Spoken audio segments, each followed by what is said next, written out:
Hello, and welcome to Cinematic Skeptic.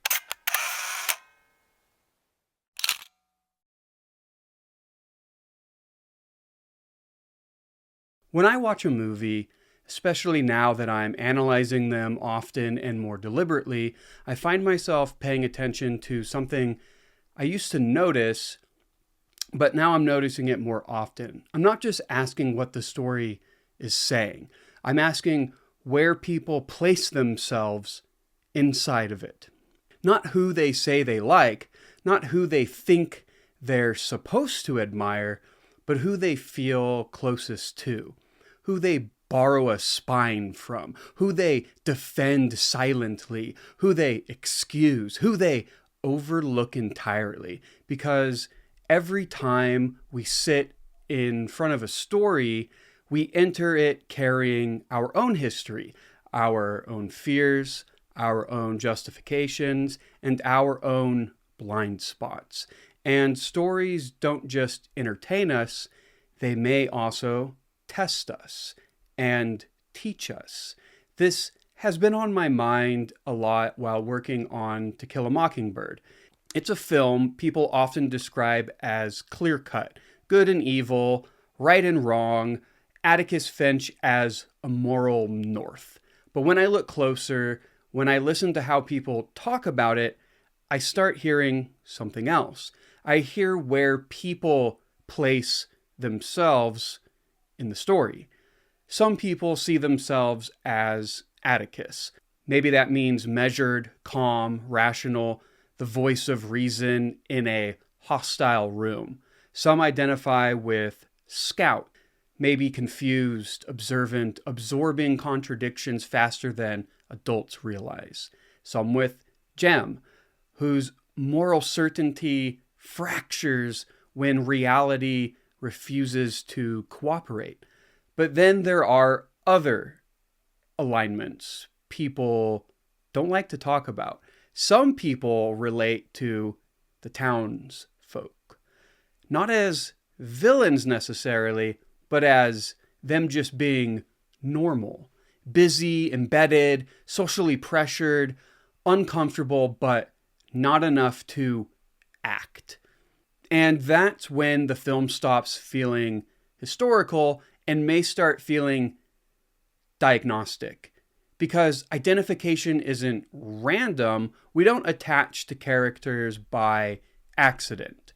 We gravitate toward perspectives that explain us to ourselves. And it doesn't stop with characters. Sometimes it's the location, like the courthouse, the segregated balcony, the front porch conversation at night.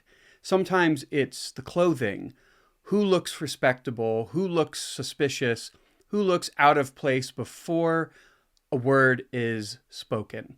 Sometimes it's race or gender or class, not as abstract concepts, but as lived constraints. Who gets believed? Who gets protected? Who gets watched? Sometimes people don't identify with anyone on the screen. They may identify with the music, the mood, the tension in the moments of silence. They recognize what it feels like to sit inside pressure without language. And that matters, because if you only see stories as plots, you may miss a deeper function, possibly. Stories introduce and rehearse moral positioning. They invite us to side with someone before we know the outcome, before evidence is complete, before consequences arrive. And we reveal ourselves in who we trust early. Villains complicate this even more. Most villains aren't monsters. They're built from recognizable human parts: fear, entitlement, resentment, shame, certainty. When someone identifies with a villain or defends them reflexively, it doesn't mean they necessarily endorse the harm. It means something in that character's justification feels familiar. And that should make us pause. Not to condemn, but to examine. Because asking, who do you relate to, may be asking, where do you locate agency? Where do you excuse harm? Where do you place responsibility? Who do you think the story is about? And who do you think it's for? And just as important, who do you not see yourself in at all? Who disappears into the background for you? Who becomes abstract? Who becomes noise?